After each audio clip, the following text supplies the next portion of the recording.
Olá, meu nome é Camila e na aula de hoje a gente vai falar sobre língua e linguagem. Bem, começando pela definição de linguagem, ela é a habilidade que apenas os seres humanos têm de produzir e compreender línguas e outras manifestações humanas. Então a linguagem, ela é uma propriedade exclusivamente humana e todos os humanos nascem preparados para desenvolver linguagem. E aí, existem vários tipos de linguagem no nosso dia a dia, como a linguagem artística ou a linguagem digital. E também as línguas compõem o que a gente chama de linguagem. E é interessante que a linguagem, ela pode ser estudada de diversas formas. A gente pode acessar o mundo por meio da linguagem histórica, por meio das línguas em si, por meio das imagens que a gente constrói, por meio da arquitetura, tudo isso constitui linguagem. A linguagem, então, é a nossa forma de estabelecer comunicação. Mas, entre as propriedades da linguagem, existe uma forma muito específica, que é a língua. A língua, por sua vez, é um sistema de signos, que podem ser sons ou gestos, que vai ser utilizado como meio de comunicação entre membros de uma comunidade de falantes. Então a língua, ela é socialmente partilhada. Um sistema linguístico, que é uma língua, é socialmente partilhada por todos os membros de uma comunidade e os sentidos também se formam dessa forma partilhada. Então, os sentidos eles são criados socialmente no ato da comunicação linguística. Então, quando a gente se comunica, os sentidos que se formam, eles não são formados só em nós, eles são formados na comunicação. E é importante para o estabelecimento de uma língua que se compartilhem os sentidos a partir dessas articulações que vão ser feitas entre sons ou entre gestos. Então, por exemplo, o que torna pato um pato? A gente pensa em pato, som pato, a gente remete diretamente ao animal. Por quê? Porque todos nós, da comunidade linguística de falantes do português, chegamos a essa arbitrariedade. E o que é uma arbitrariedade? Essa é uma palavra muito importante quando a gente pensa em língua. Significa que nem todos os signos eles têm uma origem definida. Por exemplo, quando a gente pensa no número 16, a gente entende que em 16 tem 10 e tem 6. E aí, somando, forma o número 16. Esse signo ele é parcialmente motivado, existe uma razão para ele ser dessa forma. Mas a maior parte das palavras ou dos signos não é assim.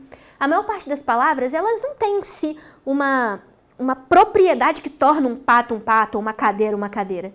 Isso só acontece, a gente só consegue acessar esses significados quando a gente pensa nessas palavras, porque eles são socialmente partilhados por todos.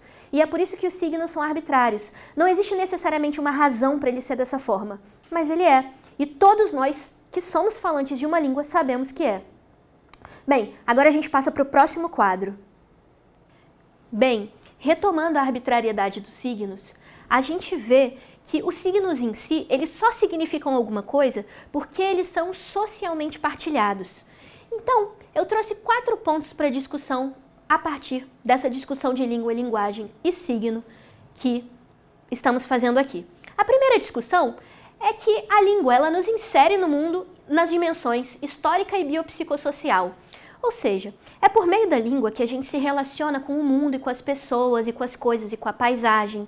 Então, a língua, ela é muito importante para a gente acessar o nosso passado e as condições do nosso presente. Então, a comunicação humana, ela permite que a gente tenha uma noção de sociedade, inclusive de sujeito. A gente se entende porque nós somos sujeitos de linguagem.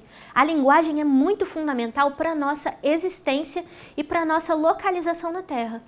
Bem, chegando à segunda discussão, nos interrogamos o que é necessário para que se desenvolva uma língua.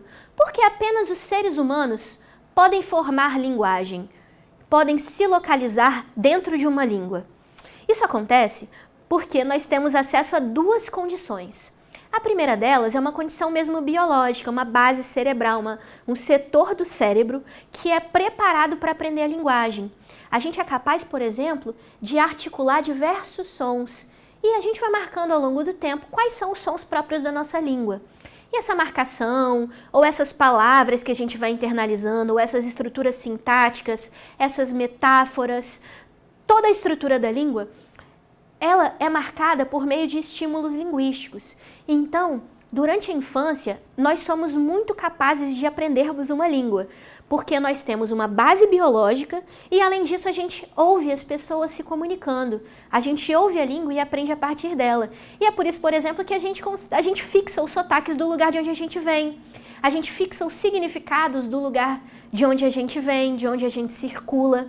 Então, formar uma língua requer no sujeito tanto a base biológica quanto estímulos linguísticos. E não há nada que a gente precise fazer para ensinar uma criança a aprender uma língua, que ela tenha acesso a estímulos linguísticos, que ela vai desenvolver linguagem. À exceção de se ela tiver um problema no sistema fonador, ou então um problema mesmo de base neurológica, aí ela vai precisar de outros recursos. Mas, de forma geral, basta ter base biológica e estímulos linguísticos para formar uma língua. Então, não adianta nada que a gente faça correções para crianças pequenas, por exemplo. Isso não vai ajudar elas a aprenderem linguagem. Elas vão aprender naturalmente por meio dos estímulos. Bem, partindo para a nossa próxima discussão aqui no ponto 3. Bem, a partir de que influência se forma o português do Brasil, que é a língua que a gente fala aqui no português? O português, ele é socialmente partilhado, mas ele não veio do nada. O português, ele tem 3 grandes influências. A base, é claro, veio do português de Portugal, mas nós já não falamos mais o português de Portugal. Aqui no Brasil, a gente sequer nunca falou o português de Portugal, ele sempre foi um português diferente do nosso. Porque aqui a gente teve influências de outras línguas, como as línguas africanas, que chegaram com as pessoas escravizadas, trazidas em caravelas em especial, do continente africano, e também das línguas dos povos originários que aqui já se encontravam. Por essa razão, o português do Brasil hoje, ele é formado pela influência de muitas línguas. E aí faz com que a gente tenha certas palavras, certas estruturas, certas expressões, certas formas de comunicação, que no português de Portugal a gente não vai ter, por exemplo. Isso é para mostrar que todas as línguas, elas são dinâmicas, as línguas mudam com o tempo, elas variam, elas vão se transformando para se adequar à fala das pessoas no presente. E aí é importante dizer que isso não é homogêneo. Numa mesma língua existem diversas formas de se comunicar. Por exemplo, quando a gente vai se referir a uma segunda pessoa, a pessoa com quem a gente está falando, a gente pode usar a forma tu, a gente pode usar a forma você.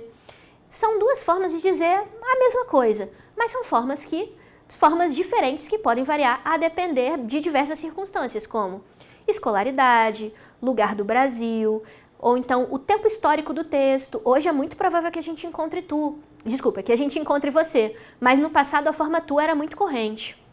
Então, existem diversas influências na formação de uma língua, como o português brasileiro, e a língua, ela continua mudando com o passar dos anos. Ela sempre é heterogênea. Além disso, vale a pena a gente destacar quais são as línguas oficiais do Brasil.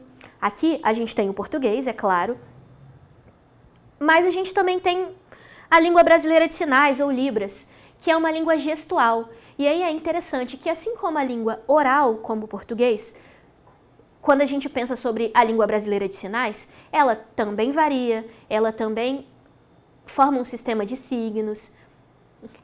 Então, a gente tem uma língua perfeitamente completa e as crianças, elas podem aprender Libras tal qual elas aprendem o português, por estímulos linguísticos. Basta que elas tenham contato com o gestual das pessoas que elas vão desenvolver a habilidade ou a língua no seu sistema biológico. Então, hoje a gente fica por aqui. Temos aí bastante conteúdo. Muito obrigada!